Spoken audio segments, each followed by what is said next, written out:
नमस्कार। आइए आज बात करते हैं गुटखा, जर्दा, तंबाकू या आजकल बहुत सारे पान पराग, रजनीगंधा और भी पता नहीं कौन से बहुत सारे गुटखे जो माउथ फ्रेशनर्स का ब्रांड बना करके जिनको बेचा जा रहा है और हमारे शरीर पर इनके इतने दुष्प्रभाव हैं। और मज़े की बात यह भी है कि सबको पता है कि गुटखा या तंबाकू बहुत नुकसान करती है, लेकिन उसके बावजूद सब लोग बहुत ज़्यादा मात्रा में इसका उपयोग कर रहे हैं। सब लोग तो नहीं, कुछ लोग ऐसे हैं जो इन सब चीज़ों से थोड़ा सा दूर रहते हैं, जिनको अपना और अपनों का ख्याल है, जो जानते हैं कि ये जो चीज़ें हम उपयोग में ले रहे हैं ये आज नहीं तो कल या तो हमारा या हमारी वजह से हमारे लोगों का मन बहुत ज़्यादा दुखाने का काम करेंगे। ऐसा मानते और ऐसा जानते हुए भी जो लोग गुटखे का उपयोग करते हैं, ज़्यादा मात्रा में जर्दे को लगातार अपने मुंह में भरे रहते हैं, उससे क्या फ़ायदे नहीं हैं और कितने नुकसान हैं, ये हम आज देखेंगे। सबसे पहला हम देखते हैं कि गुटखा अगर कोई खा रहा है तो सबसे पहला और सबसे बड़ा नुकसान क्या हो रहा है, उसको पाचन तंत्र से संबंधित सारी की सारी समस्याएं होना चालू हो सकती हैं, क्योंकि पाचन तंत्र में सबसे ज़्यादा और पहले नंबर पर जो चीज़ काम करती है वो है लार। खाना जैसे ही आप मुंह में डालते हो, अगर लार कम मात्रा में निकले तो फिर ये मान लीजिए खाने का अपचन वहीं से शुरू हो जाएगा, खाने के पाचन में गड़बड़ी वहीं से आना चालू हो जाएगी। और ये लार जो है ये अमृत मानी जाती है पाचन तंत्र के लिए। लेकिन इस लार को आप क्या करते हैं, गुटखा खाने वाले क्या कर रहे हैं कि आप गुटखा मुंह में भरते हैं, ऐसे करके खोला और ऐसे करके पूरा का पूरा पाउच ही मुंह में भर दिया एक बार में। और वो पाउच मुझे शायद याद है कि 2 रुपये 3 रुपये का आता था, और अभी मुझे रिसेंटली पता लगा कि रजनीगंधा का पाउच जो है शायद 20 रुपये या 40 रुपये ऐसे कुछ आ रहा है। और लोग इसको भी दिन भर में 10 से 20, 30, 40, 50 पाउच तक खाने वाले लोग हमारे पास आए हैं कि दिन भर में 50 रजनीगंधा के पाउच खा जाते हैं। अब 50 रजनीगंधा का पाउच अगर मैं मान लूँ कि 10 रुपये का भी आता है तो 500 रुपये का एक तो नुकसान, और दूसरा 50 रजनीगंधा के पाउच आपने मुंह में उड़ेले और मुंह में जो भी लार बन रही है उस लार को आपने गुटखे के साथ में आपने बाहर उड़ेल दिया। गुटखा एक तो अंदर उड़ेला, ये नुकसान, और दूसरा लार को आपने बाहर उड़ेल दिया, ये भी नुकसान। तो ये मान लीजिए कि सोने पे सुहागा हो जाता है पाचन तंत्र की खराबी के लिए, कि एक तो गुटखा अंदर जा रहा था वो खराब कर रहा था, दूसरा लार और आपने बाहर थूक दी तो और भी नुकसान है। इसका मतलब ये नहीं है कि लोग समझने वाले ये भी समझ सकते हैं कि अच्छा डॉक्टर साहब कह रहे हैं कि गुटखे की लार जो है ना वो बाहर निकलती है तो नुकसान होता है, चलो अंदर ही ले लेते हैं। तो लार अंदर लेने के लिए नहीं बोल रहा हूं मैं, गुटखे वाली लार आप अकेली लार को अंदर लें गुटखे के बिना, ये कहने का प्रयास किया जा रहा है। अब देखें कि एक तो लार नहीं पर्याप्त मात्रा में भोजन के साथ अगर आहार तंत्र में जाएगी तो आपका पाचन खराब हो जाएगा, ठीक है। दूसरा, जब लार की आवश्यकता आमाशय को होती है ताकि खाना, लार में पाचक एंजाइम होते हैं, खाने का पाचन तभी होगा जब पाचन के एंजाइम खाने के साथ मिलेंगे। अब लार तो है नहीं, क्योंकि लार तो अपन सारी की सारी थूके जा रहे हैं बाहर, तो लार पूरी बाहर कर दी, अब अंदर कितनी जाएगी, थोड़ी बहुत जाएगी, तो थोड़ा बहुत खाना पचना चालू हो जाता है। तो जो गुटखा खाते हैं उनका पेट बाहर निकलना चालू हो जाता है, क्योंकि उनको खाना पचना बिल्कुल बंद होना चालू हो जाता है, पहली चीज।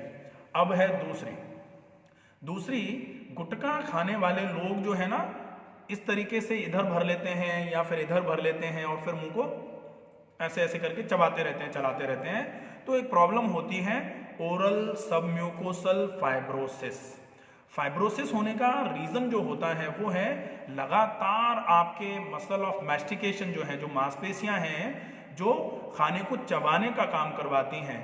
आप लगातार यहाँ कुछ रखे हुए हैं और ऐसे ऐसे करके दबाए जा रहे हैं तो इन मांसपेशियों पर स्टिफनेस आना चालू हो जाती है, ये मांसपेशियां जकड़ना चालू हो जाती हैं और ये मांसपेशियां जैसे जैसे ऐसे करके जकड़ जाएंगी तो ये मुंह को खोलने में ये मांसपेशियां जब रिलैक्स होती हैं तभी मुंह पूरा खुलता है, तो मुंह का खुलना बंद हो जाता है। इस समस्या को बोला जाता है ओरल सबम्यूकोसल फाइब्रोसिस, OSF। और OSF जिनको हो जाता है उनका आप देखेंगे कि जिनको OSF नहीं है वो मुंह को इतना बड़ा खोल सकते हैं कि बड़ा सा लड्डू उनके मुंह में एक साथ चला जाए, या कहा जाता है कि चारों उंगलियां एक साथ मुंह में चली जाएं, इतना मुंह खुलना चाहिए।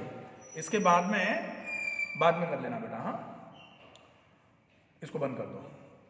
फिर अब हम देखेंगे कि OSF के केस में ऐसा क्या होता है कि आपकी ये जकड़ना चालू हो जाती है, मांसपेशियां जकड़ती हैं। तो जब आप गुटखा लगातार इधर इधर भरे रहेंगे तो मांसपेशियों में स्टिफनेस आना चालू होगी, मांसपेशियों का खुलना बंद होना चालू हो जाएगा और फिर आपका मुंह बिल्कुल खुलना बंद हो जाएगा। आपको खाने को भी चम्मच से या फिर उंगली से इस तरीके से ऐसे कर करके, मैंने ऐसे लोग भी देखे हैं जिनके OSF के चक्कर में ऊपर के दांत नीचे के दांतों पर इतने मिले, बिल्कुल ही मिल गए, अब मुंह बिल्कुल खुलना बंद हो गया, उनको अब चम्मच से रस के रूप में खाना पहुंचाया जा रहा था।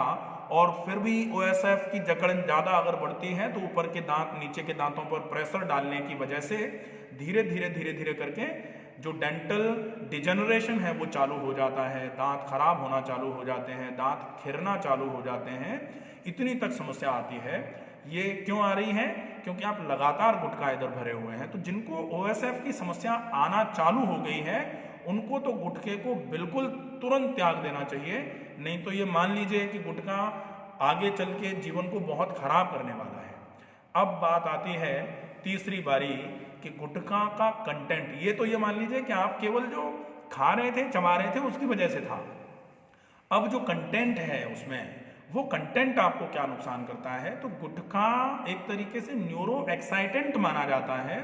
गुटखा है, तंबाकू है या फिर सिगरेट वगैरह जो पीते हैं जो लोग, वो न्यूरो एक्साइटेशन के लिए पीते। नींद आ रही है जो जैसे आजकल बहुत माना जाता है कि पढ़ने वाले लोग ज़्यादा सिगरेट का उपयोग करते हैं क्योंकि उनको पढ़ना होता है।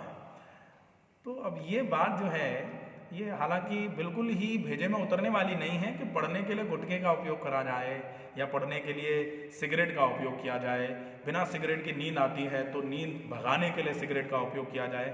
हमारे पूर्वज भी बहुत पढ़े होंगे और मुझे तो ऐसा महसूस हमेशा ही होता रहा है कि जितनी अकल और जितना ज़्यादा ज्ञान हम में है, हमसे जाने कितना ज्ञान हमारे पूर्वजों में रहा है। तो हम पता नहीं क्यों ये मान बैठे हैं कि सिगरेट पीने के बाद ही हमारी नींद दूर हो सकती है या गुटखा खाने के बाद ही हमारी नींद दूर हो सकती है। ये मानना जो है, जिस दिन हम ये मानना छोड़ देंगे उस दिन हम अपनी स्वास्थ्य को अच्छे तरीके से मेंटेन करने के लिए इस गुटखे का जो स्वरूप है, जो हमारे स्वास्थ्य को बहुत नुकसान कर रहा है, उसको त्यागने के, मन को बनाने के एक भूमिका बना पाएंगे हम। ठीक है, तो अब बारी आती है कि कंटेंट और क्या नुकसान कर रहा है। न्यूरो एक्साइटेंट होता है, इसके साथ में ये माना जाता है, ऐसा बोला जा रहा है लगातार, पाउच पर भी लिखा जा रहा है कि गुटखा या तंबाकू कैंसर कारक है, कार्सिनोजेनिक है। कार्सिनोजेनिक का मतलब क्या होता है? जो ओवर एक्साइटेंट होते हैं, जो मसाले हैं, जो मिर्चें हैं, जो जितनी भी ज़्यादा ड्रग एडिक्शंस के केसेस जो भी बनते हैं, जो भी ऐसी चीज़ें हैं जो आपके शरीर में एडिक्शन पैदा कर देती हैं कि उसके खाने के बाद ही आपको चैन मिलेगा, जब तक वो चीज़ नहीं जा रही है शरीर में तब तक आपको चैन नहीं मिल रहा है। ये सारी चीज़ें ही आपके लिए कैंसर कारक जैसी हैं। ठीक है, तो अगर आप गुटखे को ज़्यादा से ज़्यादा उपयोग में ले रहे हैं तो ये माने कि एक कारण गुटखा कैंसर का भी होता है। इसका मतलब ये नहीं है, बहुत सारे लोग ये दुहाई देने लग जाते हैं कि हमारे साथ के थे एक, उनको कैंसर हो गया, उन्होंने तो क्या, उनके पूरे परिवार ने बिल्कुल भी गुटखे को कभी देखा भी नहीं था तो उनको कैसे हो गया। तो कैंसर का एक कारण जो है वो गुटखा, तंबाकू, बीड़ी, सिगरेट होता है, लेकिन और भी तो कारण होते हैं। तो और कारण की वजह से किसी को हो सकता है, लेकिन इसका मतलब ये नहीं है कि गुटखा खाएगा उसको नहीं होगा। गुटखा खाएगा उसको भी होने के पूरे पूरे चांसेस हैं। अगर आप यहाँ से, जैसे मैं बस्सी में बैठा हूँ और मुझे जयपुर की तरफ चलना है और मैं जयपुर वाली रोड पर चल गया हूँ, तो मैं बस्सी पहुँचूंगा ज़रूर, रोड तो वही है। तो गुटखा खाने वाले ये मान लीजिए कैंसर वाली रोड पर चल रहे हैं, अब वो कब पहुँच रहे हैं कि कब नहीं पहुँच रहे हैं। अगर कभी कभी ऐसा होता है कि गुटखा खाते खाते उनको कैंसर नहीं हुआ, लेकिन उनकी जीवन का आयु काल जो था वो पूरा हो गया, तो पहुंचना, सीढ़ी तो वही थी, वहीं जा रहे थे हम, छत पे पहुंचना था हमको, लेकिन हम 5वीं सीढ़ी पर ही लुढ़क गए, तो नीचे आ गए, खत्म हो गया सब कुछ। और अगर हम चढ़ते जा रहे हैं तो हम चढ़ेंगे कहाँ? जिस जगह पर हमारे लिए सीढ़ियाँ बनी हैं, जहाँ के लिए हमने चढ़ना चालू किया था। तो निश्चित ही एक अच्छी दिनचर्या, एक अच्छी जीवनचर्या का फॉलोअप आपको स्वस्थ बनाने में सहायक होता है, और एक खराब दिनचर्या या खराब जीवन शैली का यापन जो है वो आपको बीमार करने में भी उतना ही ज़्यादा सहायक होगा। तो ये खराब जीवन शैली का एक विषय है गुटखा, तंबाकू, सिगरेट, बीड़ी या फिर और अन्य मादक पदार्थ जितने भी आते हैं उनका ज़्यादा से ज़्यादा उपयोग करना। तो अभी हम केवल गुटखे के ऊपर चल रहे हैं, ये नुकसान हो जाएंगे गुटखे की वजह से। अब देखते हैं, बहुत सारे केसेस में ऐसा देखा गया है कि गुटखा खाने के बाद धीरे धीरे करके यहाँ पर छाले होना चालू हो गए और वो छाला बना हुआ है, वो आपका छाला खत्म ही नहीं हो पा रहा, मुंह में बार बार छाले हुए जा रहे हैं। अब आप थोड़ा सा भी खाना खाते हैं, आपको खाना लगता है मुंह में, इसकी वजह से आपका खाना खाने का जो प्रक्रम है, खाना खाने के जो तरीके हैं, या खाना खाने में जो आपको वॉल्यूम जितना आपको खाना चाहिए था उतना आप खाना नहीं खा पा रहे हैं। अगर खाने में कमी आना चालू हो जाएगी तो निश्चित ही आपके शरीर में कमजोरी आना चालू हो जाएगी, और शरीर में बढ़ती हुई कमजोरियां और शरीर में बढ़ते हुए रोग कारक रोगाणुओं का प्रभाव, दोनों ही, कमजोरी बढ़ रही है इधर से, और इधर में शरीर में रोग कारक रोगाणुओं का जो दम था वो बढ़ता चला जा रहा है। यहाँ आपके रोग कारक रोगाणुओं का दम बढ़ा, और यहाँ कमजोरी बढ़ने की वजह से आपके शरीर की दम जो है वो कम हो गई। तो आपके शरीर की दम कम हो गई और शरीर में रोग पहुंचाने वाली चीजें जो उनकी दम बढ़ गई, तो निश्चित ही शरीर में रोग बिल्कुल छत पर पहुंचने की कगार पर आ जाएगा, बड़ा नुकसान करेगा। तो आपको इस वजह से भी गुटखे को तुरंत त्याग देना चाहिए। अब देखें कि गुटखे को त्याग तो दिया हमने, जब बहुत सारे ऐसे राजा बेटा टाइप के लोग होंगे कि अब ठीक है, अब आपने बोला है तो गुटखे को अब हम छोड़ देंगे, छोड़ दिया, लेकिन जो पाप अभी तक किए हैं, जो पाप कर्म अभी तक, पाप कर्म का मतलब अपन ऐसे समझें कि ये शरीर को आप स्वस्थ रखना चाहते अगर, तो फिर आपको इसको उपयोग में नहीं लेना चाहिए था। अब आपने अभी तक जो 2 साल, 5 साल, 7 साल, 10 साल, बहुत सारे लोग बड़े शान से बताते हैं कि हम तो 16 साल की उम्र से खा रहे हैं और 66 साल के हो गए साहब, 50 साल हो गए खाते खाते। तो 50 साल अगर कुछ अच्छा खा रहे होते तो निश्चित ही, हालांकि वो वाली बात जो है, मुझे कहानी याद आती है कि टीवी पर एक ऐड आता है कि ये मर्सिडीज किसकी है, तो बोले अगर तुम सिगरेट नहीं पी रहे होते तो ये मर्सिडीज तुम्हारी होती, क्योंकि तुमने 50 साल से सिगरेट पी पी के दुनिया भर का पैसा बर्बाद कर दिया, और उतना अगर बचाते तो एक मर्सिडीज ले लेते। तो वो जो सिगरेट पी रहे थे वो बोलते हैं कि अच्छा तो ये तुम्हारी होनी चाहिए क्योंकि तुम तो पीते नहीं हो, तो तुमने ले रखी होगी। बोले नहीं, हमारी नहीं है। तो जब पता किया जाता है कि किसकी है वो मर्सिडीज, तो पता लगता है कि जो सिगरेट पी रहे थे उन्हीं की थी। लेकिन यहाँ से हमें ये सीखना नहीं है कि सिगरेट पीने से हम मर्सिडीज के लायक हो जाते हैं, या फिर आजकल खैर ऐड ही ऐसे बनाए जा रहे हैं कि आप ऐसे करके सिगरेट पीते हो तो आपका क्लास बनता है, आपको ऐसी वाली सिगरेट पीना है, आपको ऐसा वाला सिगार पीना है, अब अगर आपको अपने क्लास को जनरेट करना है तो क्लास, या फिर आप अगर ये मान रहे हैं कि ये जो जीवन शैली की खराबियां हैं या जो शरीर को रोग पैदा करवाने में मददगार चीजें हैं, अगर वहां से आप अपने क्लास को ढूंढ रहे हैं तो आप मान लीजिए कि क्लास ज़्यादा लंबे समय तक टिकने वाला नहीं होता है। आप निश्चित ही इस चीज़ का ध्यान रखें कि अगर आप गुटखा खा रहे हैं तो आप बंद कर दें तुरंत, उसी में आपका और आपके अपने लोगों का, आपके जानकार लोगों का, आपके परिवार का, आपके नातेदार रिश्तेदारों का, सबका इसी में भला है कि आप तुरंत प्रभाव से गुटखा छोड़ दें। अब छोड़ने के बाद भी बात बनती नहीं है, क्योंकि छोड़ तो दिया लेकिन अभी तक का जो खाया था उसकी वजह से जो नुकसान हो गए हैं उनकी भरपाई कौन करेगा, उनको कैसे सही किया जाएगा। तो गुटखा छोड़ने के बाद आपको कुछ चीज़ें हैं जिनका उपयोग आपको रेगुलर करना है। जैसे एक तो है ऑयल पुलिंग। आप सरसों का तेल, उसमें थोड़ी सी हल्दी और थोड़ा सा सेंधा नमक डाल करके दिन में 2 से 3 बार ऑयल पुलिंग जोर जोर से मुंह को चलाते हुए ऑयल पुलिंग करें। ऑयल पुलिंग कैसे करते हैं और उसका फायदा किस तरीके से होगा आपको, इसके लिए ऑयल पुलिंग का वीडियो है पूरा, आप देखिए उसको अच्छे तरीके से और ऑयल पुलिंग का अभ्यास करिए। दूसरा है, आप दिन में 2 बार नीम की डंठल, नीम की टहनी को अच्छे तरीके से साफ पानी से धोने के बाद आप कम से कम 3 से 4 इंच की टहनी को अच्छे तरीके से दांतों से चबाइए। दांतों से नीम की टहनी चबाएंगे तो नीम का रस जो है वो आपके पूरे के पूरे ओरल कैविटी का, मसूड़ों का, दांतों का जो आपने नाश किया है अभी तक, जो आपके गाल के अंदर की म्यूकोसल मेम्ब्रेन थी वो जो खराब हो रही थी, जो आपके गले की म्यूकोसल मेम्ब्रेन थी वो खराब हो रही थी, वो धीरे धीरे करके सही होना चालू हो जाएगी अगर आप 2 से 3 बार नीम की टहनी को अच्छे से धोने के बाद उसको चबाते हैं। नीम की दातुन के फायदे, ये एक वीडियो है, उसको आप पूरा देख सकते हैं कि आपको किस तरीके से इसका उपयोग करना है। इसके बाद बारी आती है, आप दिन में 3 से 4 बार गुनगुने पानी में थोड़ी सी हल्दी मिला करके गरारे जरूर करेंगे, क्योंकि गरारे करेंगे उससे आपका गला बिल्कुल सही होना चालू हो जाएगा। लगातार गुटखा खाने वालों का गला धीरे धीरे करके बैठा रहना चालू हो जाता है, उनको लैरेंजाइटिस होना चालू हो जाती है, ट्रैकियाइटिस होना चालू हो जाती है, और साथ में अगर लैरेंजियल अपैरेटस, जिसको साउंड बॉक्स बोला जाता है, अगर उस पर इन्फ्लेमेटरी चेंजेस आ गए अगर, तो फिर वो आपके साउंड क्वालिटी, वॉइस क्वालिटी को भी खराब करना चालू कर देता है। तो अगर आपकी आवाज़ खराब हो रही है, आपका गला बार बार बैठ रहा है, आपको गले में बार बार खराश रह रही है या बार बार गले में छाले हो रहे हैं, तो आपको गुनगुने पानी से गरारे, गुनगुने पानी में हल्दी डालने के बाद करेंगे। दिन में 4 बार कम से कम अगर संभव हो जाए तो कर लिया जाए। एक बार रात को सोने के पहले ज़रूर करेंगे, एक बार सवेरे जागने के बाद करेंगे, और दिन में जब भी आप कुछ भी ऐसा खा रहे हैं जो मीठा है या फिर जो आपके दांतों में या गले में फंसता है, उसके बाद आप गरारे करने के बाद ही, गले को साफ करने के बाद ही अपने काम में लगें। ये बहुत आवश्यक है।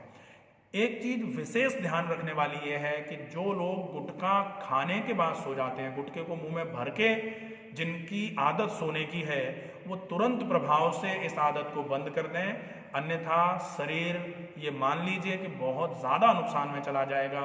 और एक कहावत कही जाती है कि जो समय विचारे ना करे सो आगे पछताए। एक और कहावत है, जब चिड़ियाँ चुग गई खेत अब पछताए होत क्या, जब चिड़िया चुग गई खेत। ऐसा समय कहीं ना आ जाए कि पछताना पड़े, इसके पहले ही अगर हम समझ जाएंगे तो बात बहुत सही रहेगी। आपको इसका विशेष ध्यान रखना है। अब आती है चिकित्सा की बात। तो चिकित्सा में आपको ऐसा भोजन करना चालू कर देना चाहिए जो आपके शरीर में क्लीनिंग का काम कराए, और क्लींजिंग भोजन जो है वो उबला हुआ आहार माना जाता है। उबला हुआ आहार मतलब बिल्कुल उबाल करके जिस आहार को खाया जाए, अंकुरित अन्न को उबाल करके खा लिया, या फिर सब्जियों को उबाल करके खाया, या आप अगर बहुत भूख लगना चालू हो जाए तो मोटे आटे की रोटी, गेहूं की रोटी को थोड़ा सा छोड़ दिया जाए अगर, तो बहुत अच्छा रहेगा। ज्वार की, मक्के की, अपन चाहें तो जौ की रोटी भी खा सकते हैं। और अगर पाचन तंत्र थोड़ा सा ठीक ठाक सा अभी बाकी बचा है तो फिर आप चने की रोटी भी खा सकते हैं, या फिर मिस्सी रोटी खा सकते हैं जिसमें जौ, ज्वार और चना मिला हुआ हो। आप थोड़ी मात्रा में इसमें मोटे आटे का, गेहूं के आटे का भी उपयोग कर सकते हैं। ये आपका भोजन होना चाहिए। ज़्यादा से ज़्यादा मात्रा में फल खाइए, ज़्यादा से ज़्यादा मात्रा में आप सलाद का उपयोग करिए, और सलाद का उपयोग जो है वो आप खाने के 40 मिनट पहले करें। ये बहुत उपयोगी रहेगा, बहुत फायदेमंद रहेगा। इसके साथ में आप पानी दिन भर में कम से कम 4 लीटर से ज़्यादा पिएं, क्योंकि जो शरीर में गड़बड़ियाँ हुई हैं वो सारी की सारी गड़बड़ियाँ पानी के माध्यम से शरीर से बाहर निकलें, गंदगियाँ, तो आपका शरीर शुद्ध होगा। और कहा जाता है कि शुद्ध शरीर ही अपने आप को सही करने में पूरा दम लगा पाता है, बॉडी हील्स इटसेल्फ की मैकेनिज्म पर जा पाता है, तो वो आपके लिए बहुत उपयोगी रहेगा।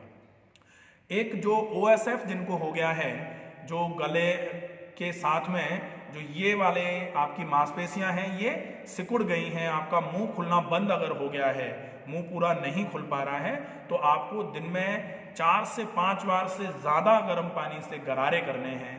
गर्म पानी इतना गर्म हो कि मुंह में गर्मी का आभास लगे, तो अंदर के जो म्यूकोसल मेम्ब्रेन है, गाल के अंदर की जो मांसपेशियां हैं, वहां गर्मी की सिकाई हो जाए, वो बहुत अच्छा रहेगा। और साथ में अब हम देखेंगे ये हिस्सा जो होता है, ये हिस्सा जो है, इस हिस्से पर गर्म पानी के गीले कपड़े और ठंडे पानी के गीले कपड़े से यहाँ इस हिस्से पर सिकाई करनी है। गर्म पानी के गीले कपड़े से 2 मिनट और ठंडे पानी के गीले कपड़े से 1 मिनट। ये वाला हिस्सा जो है, मैस्टिकेटर मसल जो होती है, इस मांसपेशी के फाइबर्स पर अच्छे तरीके से अगर गर्म ठंडा सेक करेंगे तो गर्म की वजह से मसल फैलेगी, ठंडे की वजह से सिकुड़ेगी, फिर गर्म की वजह से फैलेगी, ठंडी की वजह से सिकुड़ेगी। गर्म ठंडा सेक 2 मिनट गर्म, 1 मिनट ठंडा, 5 बार रिपीट करके 15 मिनट का ये गर्म ठंडा सेक यहाँ पर दोनों तरफ गालों पर करेंगे।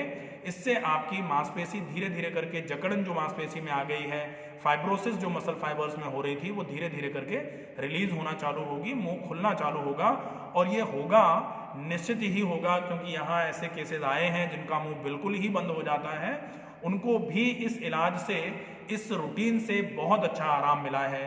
तो आशा है आप भी इन सारी चीज़ों का उपयोग करके अपनी बढ़ती हुई पाचन तंत्र की समस्याएं, बढ़ती हुई ओरल कैविटी की समस्याएं, जीभ पर कोटिंग, जीभ पर होते हुए छाले, मुंह में बढ़ते हुए छाले, होंठ पर बार बार छाले हो रहे हैं, गले में बार बार छाले हो रहे हैं, गुटखा खाने की वजह से आपके शरीर में रोग लगातार अपना एक विशेष महत्व बनाए जा रहे हैं, विशेष जगह बनाए जा रहे हैं। कब जाने कौन सा रोग आपके शरीर में आ जाए इसकी प्रेजेंस में, उससे पहले ही आप ये सारी चीज़ें करके आप इस समस्या से पूरे तरीके से निजात पाएं, अपनी शरीर को अच्छे तरीके से मजबूत कर लें।